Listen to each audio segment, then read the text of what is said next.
खबरों को देखते हैं विस्तार से। तुनिशा खुदकुशी केस में आरोपी एक्टर शीजान खान की पुलिस कस्टडी 2 दिन के लिए और बढ़ चुकी है।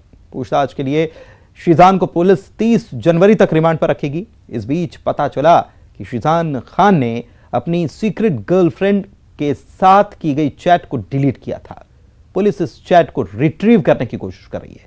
यह खबर सामने आ रही है कि सीक्रेट गर्लफ्रेंड से शीजान की बातचीत से तुनिशा नाराज थी।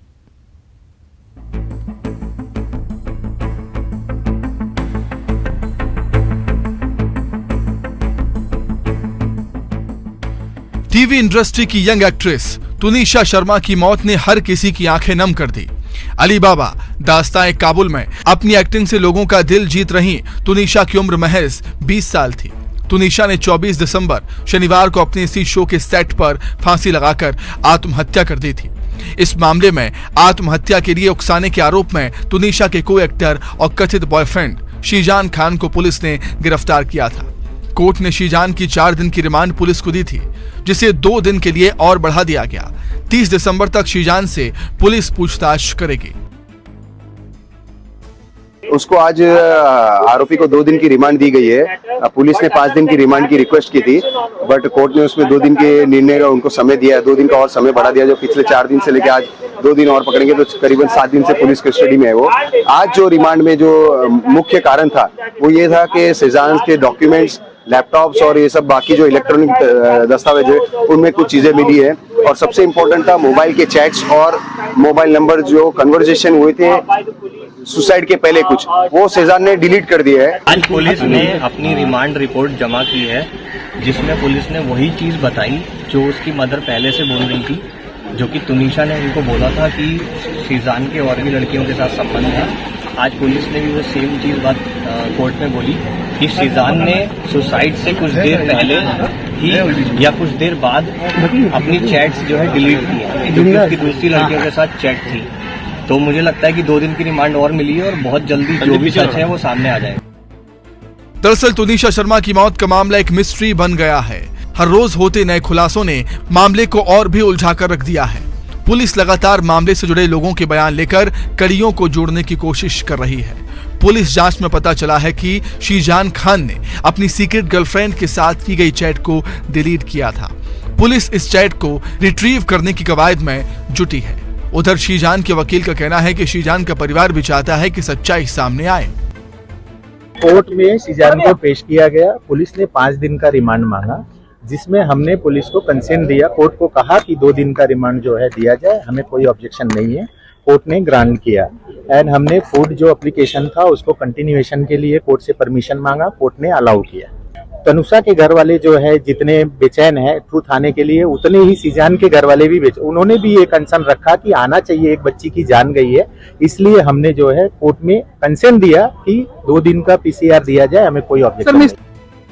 पुलिस के सामने एक महत्वपूर्ण सवाल यह भी है कि शीजान खान ने सीक्रेट गर्लफ्रेंड के साथ हुई चैट को डिलीट कब किया, तुनिशा की आत्महत्या से पहले या फिर बाद में। पुलिस उस लड़की यानी शीजान की गर्लफ्रेंड का बयान भी दर्ज कर सकती है। Bureau report, news 18 Mumbai.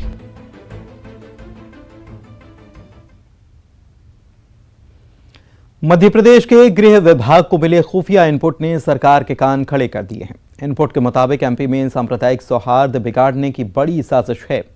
Intelligence report के मुताबिक सूबे में अशांति फैलाने वाला गिरोह एक्टिव है। इनपुट मिलने के बाद सरकार अलर्ट है और सूबे के सभी जिलों के एसपी, कलेक्टर को जरूरी निर्देश दे दिए गए हैं। वहीं इस रिपोर्ट पर राजनीति तेज हो चली है।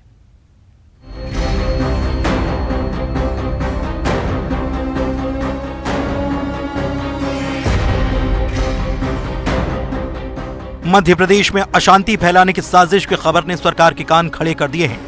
इंटेलिजेंस की एक रिपोर्ट के मुताबिक सूबे में सांप्रदायिक सौहार्द बिगाड़ने की कोशिश की जा सकती है। इस काम के लिए गिरोह एक्टिव है। इंटेलिजेंस के इनपुट के आधार पर सरकार ने प्रदेश के सभी जिलों के कलेक्टर और एसपी को गाइडलाइन जारी कर दी है। अफसरों को सख्ती और सतर्कता बरतने के निर्देश दिए गए हैं। खासकर 1 जनवरी से 31 मार्च तक काफी सावधानी बरतने के लिए कहा गया है। गृह विभाग का आदेश है कि अशांति फैलाने वालों के खिलाफ एनएसए के तहत केस दर्ज किया जाए और बदमाशों को जिला बदर किया जाए। उधर इंटेलिजेंस इस रिपोर्ट पर राजनीति शुरू हो चुकी है। पूर्व मंत्री पीसी शर्मा ने बीजेपी पर प्रदेश का माहौल खराब करने का आरोप लगाया। कांग्रेस ने कहा है कि अगर कहीं कोई गड़बड़ी होगी तो उसके लिए बीजेपी जिम्मेदार होगी, क्योंकि कानून व्यवस्था बनाए रखना सरकार की जिम्मेदारी है।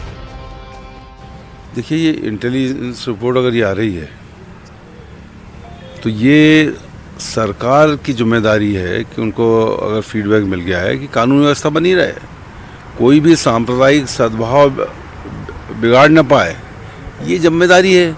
लेकिन ये सब काम ये भारतीय जनता पार्टी के जो मंत्री हैं और नेता यही करते हैं। कोई सद्भाव बिगाड़ेगा तो यही बिगाड़ सकते हैं, बाकी कोई नहीं बिगाड़ेगा। उधर बीजेपी ने कांग्रेस पर पलटवार किया। बीजेपी विधायक रामेश्वर शर्मा ने कहा कि भारत जोड़ो यात्रा में जिस तरीके से पाकिस्तान जिंदाबाद के नारे लगे, ऐसे लोग ही प्रदेश का माहौल बिगाड़ना चाहते हैं। देखिए, मध्य प्रदेश सरकार के पास इसकी जानकारी होगी। मध्य प्रदेश सरकार की और भारत सरकार की तमाम खुफिया एजेंसियां क्षेत्रों में घूमती हैं, काम करती हैं।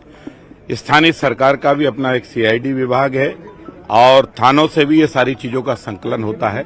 ऐसे कई लोग हैं जो मध्य प्रदेश में माहौल बिगाड़ने की साजिश रच चुके हैं।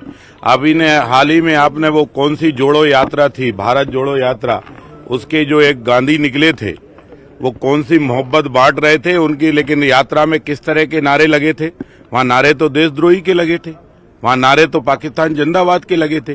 तो ऐसे नारे लगाने वाले लोग जब कहीं कोई चीखेंगे, चिल्लाएंगे, तो स्वाभाविक है कि राष्ट्रभक्तों की तरफ से भी कोई ना कोई, तो इसलिए सतर्कता बरतना ये सरकार का पहला कर्तव्य होता है। और उसी निर्देश में मध्य प्रदेश सरकार ने सभी जिला कलेक्टर, सभी पुलिस अधीक्षकों को इस तरह के निर्देश दिए हैं। मैं समझता हूं ये तो सुरक्षा की दृष्टि से जरूरी भी है और आवश्यक भी है।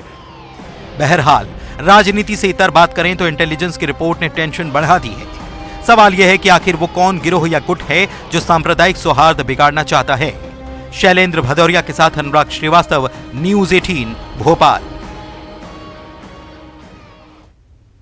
भारत सरकार ने सुशासन के क्षेत्र में रैंकिंग के आधार पर मध्य प्रदेश को पहला और दूसरा स्थान प्रदान किया है।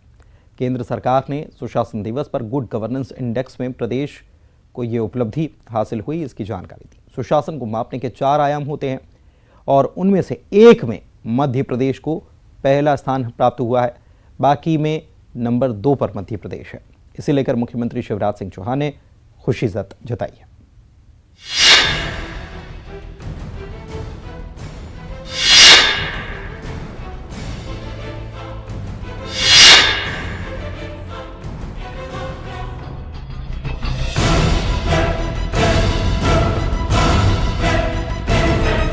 केंद्र सरकार की ओर से ताजा जारी सर्वे रिपोर्ट में सुशासन के मामले में एमपी को पहला स्थान मिला है।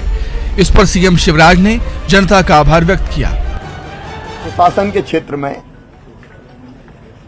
भारत सरकार जो रैंकिंग करती है उसके आधार पर जो चारों आयाम हैं उनमें मध्य प्रदेश शीर्ष स्थान पर है। एक में हम नंबर 1 हैं, लेकिन बाकी में भी हम नंबर 2 हैं।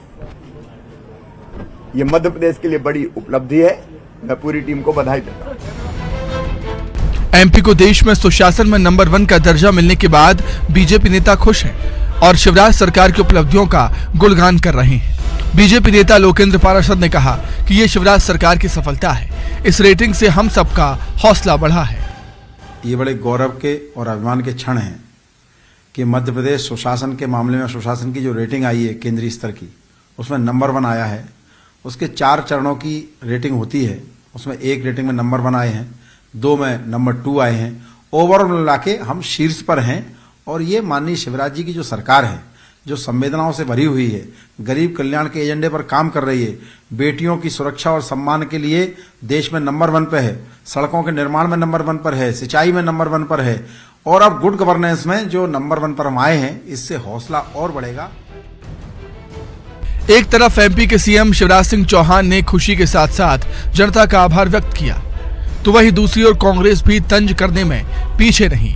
बीजेपी की इस उपलब्धि पर कांग्रेस का कहना है कि कैसा सुशासन, प्रदेश में सबसे ज्यादा कुपोषण है। प्रदेश के अंदर जो हालात आज बने हुए हैं, मैं समझता हूं किसी से छिपे हुए नहीं है। ये तो मुख्यमंत्री शिवराज सिंह चौहान खुद की पीठ खुद ही थपथपा रहे हैं कि हम गुड गवर्नेंस में नंबर 1 आ रहे हैं, हमारा नाम है। वास्तविकता यह है कि प्रदेश की हालत तो देखिए, बलात्कार में नंबर 1, भ्रष्टाचार में नंबर 1, कुपोषण में नंबर 1, देश में जो हालात बने हुए हैं सब, बेरोजगारी नंबर 1, महंगाई नंबर 1, इन नंबर 1 की बात करिए ना भाई। सुशासन के साथ सुशासन हो रहा है। आज भी मध्य प्रदेश के अंदर किसी भी कार्यालय में मुख्यमंत्री स्वयं बिना पैसे काम करके दिखा दें, मैं मानने को तैयार हूं। बिना भ्रष्टाचार काम ही नहीं हो रहा है। पहले था कि 30 दिन में लोगों की जो गारंटी वाले हैं काम होंगे, तो आज कुछ भी नहीं हो पा रहे। कौन से काम हो रहे हैं? कोई काम नहीं हो रहे। आप किसी भी कार्यालय में जाइए, कहीं पर भी जाइए, अगर आप सुशासन होता तो मुख्यमंत्री जी को लोगों को मंच से सस्पेंड नहीं करना होता। मध्य प्रदेश में आगामी विधानसभा चुनाव से पहले शिवराज सरकार को देश में सुशासन में नंबर 1 का तमगा मिलने के बाद बीजेपी नेता खुश हैं, तो वहीं कांग्रेस राज्य सरकार को घेरने में जुटी हुई है। Bureau report, news 18। 2022 में छत्तीसगढ़ के नक्सल प्रभावित इलाकों को लाल आतंक से मुक्त कराने की कवायद ने भी रंग दिखाया। खासकर कोंडागांव जैसे नक्सल प्रभावित जिले में यहां न सिर्फ नक्सली घटनाओं पर रोक लगी, बल्कि दूसरे अपराधों का ग्राफ भी तेजी से नीचे आया। साल 2022 में छत्तीसगढ़ के कई इलाकों में लाल आतंक का काला साया हटता नजर आया। कोंडागांव एक ऐसा जिला बना जहां नक्सलियों के खिलाफ अभियान ने अपना रंग दिखाया, लेकिन यहां न सिर्फ नक्सली वारदातों में व्यापक कमी आई, बल्कि दूसरे अपराधों का ग्राफ भी तेजी से नीचे गिरा। 2021 में जहां 920 आपराधिक वारदातें हुई थी, वहीं 2022 में वारदातों का आंकड़ा 880 रहा। हत्या, रेप जैसे संगीन अपराधों में भी काफी गिरावट आई है। जिले के अंदरूनी इलाकों में कानून व्यवस्था बनाए रखना पुलिस के लिए चुनौती रहा है, लेकिन 2022 में पुलिस हर मोर्चे पर मुस्तैद नजर आई है।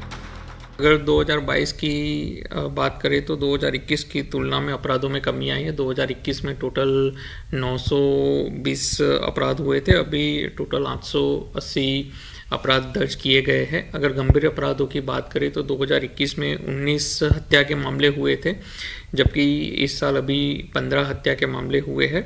हत्या के प्रयास में 2021 में 11 मामले दर्ज किए गए थे, इस वर्ष टोटल 7 मामले दर्ज किए गए हैं। बलात्कार की बात करें तो 2021 में 59 मामले दर्ज किए गए थे, इस वर्ष अभी तक 40 मामले दर्ज हुए हैं। इस प्रकार गंभीर अपराधों में काफ़ी कमी आई है। नक्सलवाद के मामले में कोंडागांव जिला काफी संवेदनशील रहा है। बीते सालों में नक्सलियों की धमक यहां बनी रही, लेकिन 2022 इस जिले के लिए राहत भरा रहा। कोंडागांव जिला नक्सल से सेंसिटिव जिला भी है। कोंडागांव जिले के बॉर्डर क्षेत्र जो कि उड़ीसा, दमतरी, कांकेर, नारायणपुर और दंतेवाड़ा से लगता है, वहाँ पे अभी भी नक्सल मूवमेंट है। नक्सल मूवमेंट को कमी लाने के लिए नक्सल विरोधी अभियानों में गति लाई गई है। 5 जिलों की सीमा से लगे कोंडागांव में नक्सली घटनाओं का एक भी मामला 2022 में सामने नहीं आया। सीमावर्ती इलाकों में पुलिस के कैंप और ऑपरेशन की बदौलत जिले से नक्सली सिमट गए। ये सिर्फ कोंडागांव के लिए ही नहीं, बल्कि छत्तीसगढ़ के लिहाज से नक्सलवाद पर अंकुश में बड़ी कामयाबी रही। विवेक श्रीवास्तव, न्यूज़ 18, कोंडागांव। उमा भारती के एक वायरल वीडियो पर एमपी में सियासी कोहरा मच गया। उमा भारती न सिर्फ सूबे की पूर्व सीएम हैं, बल्कि बीजेपी के सीनियर नेता भी हैं, लोधी समाज का बड़ा चेहरा भी हैं। लेकिन वायरल वीडियो में उमा भारती लोधी समाज से ये कहती सुनाई दे रही हैं कि आप अपना मान सम्मान और हित देखकर ही वोट करें, मैं आपको नहीं कहती कि आप बीजेपी को वोट करें। कांग्रेस ने उमा के इस भाषण को बीजेपी के शूल का दंश बताया। वहीं बीजेपी कह रही है कि उमा के भाव को कोई कांग्रेस समझ नहीं पाई। क्योंकि मैं तो अपनी पार्टी की निष्ठावान सिपाही हूं, लेकिन मैं आपसे थोड़ी अपेक्षा करूंगी कि आप पार्टी के निष्ठावान सिपाही होंगे। नहीं, आपको अपने आसपास के हित देखना है। एमपी में शराबबंदी का अभियान चला रही उमा भारती वैसे तो हर मौके पर मुखर होकर बोलती हैं, लेकिन इस बार उन्होंने एक सभा में कुछ ऐसा कहा जिसे लेकर चुनावी मौसम में सियासी कयासों की हवा बहने लगी। दरअसल उमा भारती का एक वीडियो वायरल हो रहा है। दावा किया जा रहा है कि यह वीडियो 25 दिसंबर को लोधी समाज के कार्यक्रम का है। उमा भारती लोधी समाज की बड़ी नेता हैं। ऐसे में लोधी वोट बैंक पर बीजेपी की अच्छी पकड़ मानी जाती है, लेकिन इस बार उमा ने लोधी वोटर्स को अपना मान सम्मान और हित देखकर वोट करने के लिए कहा है। इस वीडियो में उमा कह रही हैं, मैं बीजेपी की निष्ठावान कार्यकर्ता हूं, लेकिन लोधी समाज स्वतंत्र है। जरा सुनिए क्या कुछ कहा उमा भारती ने। किसने आपका अपमान रखा? मैं आऊंगी, मैं अपनी पार्टी के मंच पे आऊंगी, मैं लोगों का वोट मांगूंगी। मैं वोट में कभी नहीं कहती हूँ कि लोधी हो तुम भाजपा को वोट करो, नहीं, मैं तो सबको कहती हूँ, मैं सबको कहती हूँ कि आप भाजपा को वोट करो, क्योंकि मैं तो अपनी पार्टी की निष्ठावान सिपाही हूँ। लेकिन मैं आपसे थोड़ी अपेक्षा करूंगी कि आप पार्टी के निष्ठावान सिपाही होंगे, नहीं, आपको अपने आसपास के हित देखना है, क्योंकि आप पार्टी के कार्यकर्ता अगर नहीं है और अगर आप पार्टी के वोटर नहीं है तो आपको सारी चीजों को देख करके ही अपने बारे में फैसला करना है। और इसलिए मैं ये मान के चलिए कि प्यार के बंधन में हम बंधे हुए हैं, लेकिन राजनीति के बंधन से मेरी तरफ से तो आप पूरी तरह से आजाद हैं। मेरी सभाएं होंगी, मैं आऊंगी। उमा भारती का यह वीडियो वायरल होने के बाद कांग्रेस को सियासी हमले का मौका मिल गया। कांग्रेस ने उमा के इस भाषण को बीजेपी के शूल का दंश बताया। उमा भारती जी द्वारा लोधी समाज को इस बंधन से मुक्त करने का जो भाषण है, जिसमें उन्होंने कहा कि मैं तो पार्टी से बंधी हुई हूँ, लेकिन आप स्वतंत्रता पूर्वक मतदान करें, और ये अपने आप में इस बात का द्योतक है कि कितनी गहन उपेक्षा भारतीय जनता पार्टी द्वारा उमा भारती जी जैसी नेताओं की जा रही है। उधर बीजेपी की दलील है कि उमा भारती के बयान को ठीक से पढ़ना और समझना चाहिए। अगर उन्होंने समाज को आत्मनिर्भर बनने और खुद से निर्णय लेने की बात कही है तो इसमें गलत क्या है? उमा भारती जी भारतीय जनता पार्टी का एक मजबूत स्तंभ है, भारतीय जनता पार्टी की ताकत है। उन्होंने स्वयं कहा है कि भारतीय जनता पार्टी की मजबूती के लिए मैं जीवन पर्यंत काम करूंगी, और उनके कारण से भारतीय जनता पार्टी को निश्चित तौर पर हर चुनाव में लाभ होता ही है। उन्होंने समाज के बीच में जो बात कही है वो सामाजिक मूल्यों के लिए कही है कि समाज स्वतंत्रता के साथ अपने समाज का निर्माण करे, अपने निर्णय करे, अपनी प्रगति करे। इसमें क्या दो मत हो सकते हैं, लेकिन मैं तो भारतीय जनता पार्टी के लिए वोट मांगने आऊंगी, ये भी उन्होंने कहा है। तो इसलिए सही संदर्भों में उस बात को समझना चाहिए। प्यार के बंधन से बंधे हैं, लेकिन राजनीति के बंधन से आप आजाद हैं। लोधी समाज को उमा के संदेश का अलग अलग सियासी मतलब निकाला जा रहा है, लेकिन हकीकत में उनके संदेश के मायने क्या हैं, इसका पता तो चुनावी नतीजों के विश्लेषण के बाद चल पाएगा। जितेंद्र शर्मा के साथ ब्यूरो रिपोर्ट, न्यूज़ 18 भोपाल। आपको अपने आसपास के हित देखना है, क्योंकि आप पार्टी के कार्यकर्ता अगर नहीं है और अगर आप पार्टी के। और इसी के साथ इस बुलेटिन में फिलहाल इतना ही। नमस्कार।